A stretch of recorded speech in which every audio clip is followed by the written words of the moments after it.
तो ये थी हमारी कुछ स्थानीय खबरें। अंतर्राष्ट्रीय खबरों को जानने के लिए चलेंगे नेशनल स्टूडियो।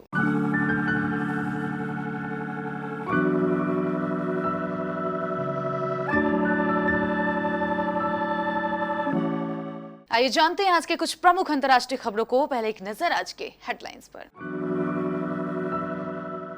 सुप्रीम कोर्ट की 4 सदस्य समिति से अलग हुए भूपिंदर सिंह मान, बोले कभी नहीं जा सकता किसानों के खिलाफ। रेप केस खतरे में महाराष्ट्र के मंत्री धनंजय मुंडे की कुर्सी, शरद पवार बोले आरोप गंभीर। राम मंदिर निर्माण के लिए चंदा जुटाने का अभियान कल से होगा शुरू, राष्ट्रपति पर टिकी निगाहें। जम गई डल झील, श्रीनगर में टूटा 30 साल का रिकॉर्ड।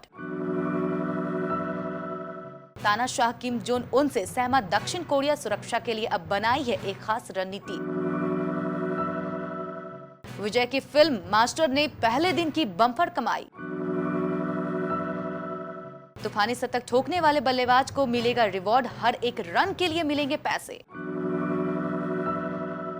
कृषि कानूनों के खिलाफ दिल्ली की कई सीमाओं पर बैठे किसानों का आंदोलन 50वें दिन में प्रवेश कर चुका है और कड़ाके की ठंड के बाद भी किसान यहां डटे हुए हैं। उनका कहना है कि जब तक तीनों काले कानून वापस नहीं लिए जाते हम यहीं बैठे रहेंगे। वहीं सुप्रीम कोर्ट द्वारा कृषि कानूनों की समीक्षा के लिए कमेटी बनाने के बाद 15 जनवरी को होने वाले बैठक पर अनिश्चितता का माहौल है। इसी बीच यह खबर है कि सुप्रीम कोर्ट द्वारा गठित कमेटी के एक सदस्य भूपिंदर सिंह मान ने खुद को कमेटी से अलग कर लिया है। उन्होंने कहा कि वह किसानों के जज्बात देखकर अलग हुए हैं।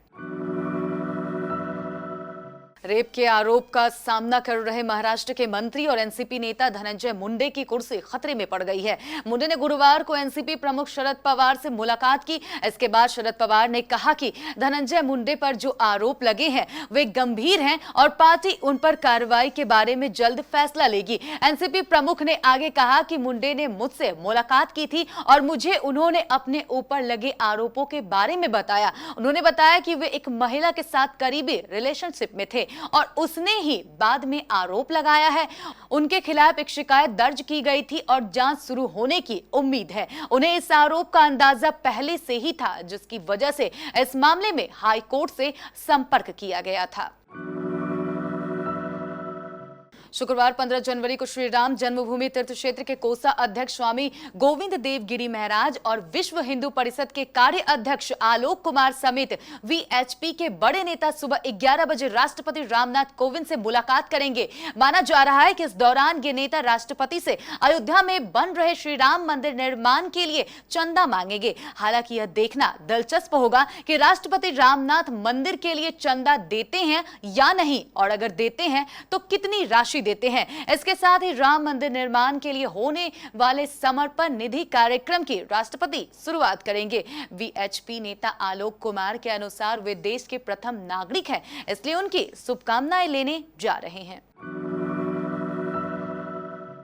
भारी बर्फबारी और शीतलहर की वजह से कश्मीर में जनजीवन प्रभावित हुआ है। श्रीनगर का मशहूर डल झील गुरुवार को जमकर बर्फ बन गया। शहर में बीती रात न्यूनतम तापमान 30 वर्षों का रिकॉर्ड तोड़ दिया। मौसम विभाग के मुताबिक बुधवार और गुरुवार के बीच की रात श्रीनगर में न्यूनतम तापमान -8.4 डिग्री सेल्सियस रिकॉर्ड किया गया, जो 1991 के बाद सबसे कम है। 1991 में श्रीनगर में न्यूनतम तापमान -11.3 डिग्री सेल्सियस रिकॉर्ड किया गया था।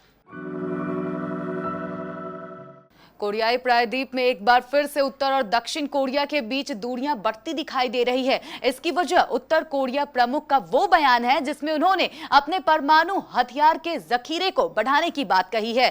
किम के बयान से सहमे दक्षिण कोरिया ने भी अब इसको देखते हुए अपनी सुरक्षा के लिए सैन्य क्षमता को आगे बढ़ाने की बात कही है। दक्षिण कोरिया ने कहा है कि वो उत्तर कोरिया से लॉन्च की जाने वाली मध्यम दूरी की मिसाइलों से बचाव के लिए कहा है कि अपनी सैन्य क्षमता को और अधिक उन्नत रूप देगा।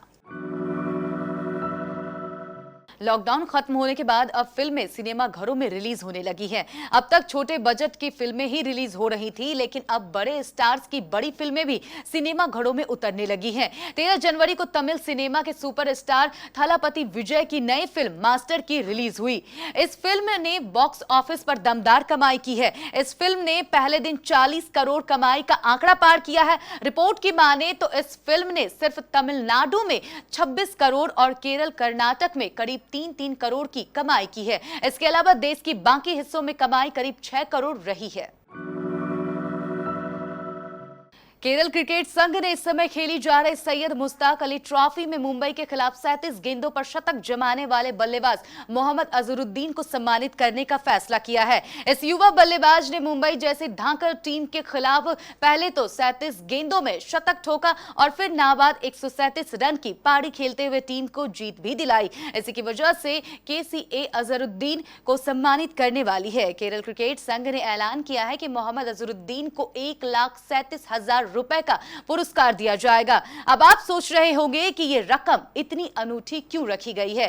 केसीए इस रकम को 1 लाख या फिर 1.5 लाख भी रख सकता था, लेकिन इसके पीछे की वजह बड़ी रोचक है। केसीए के एक अधिकारी ने कहा है कि उनको हर एक रन के लिए 1,000 रुपए मिलेंगे। ऐसे में ये रकम 1,37,000 होती है क्योंकि उन्होंने 137 रन की पारी मुंबई के खिलाफ खेली थी।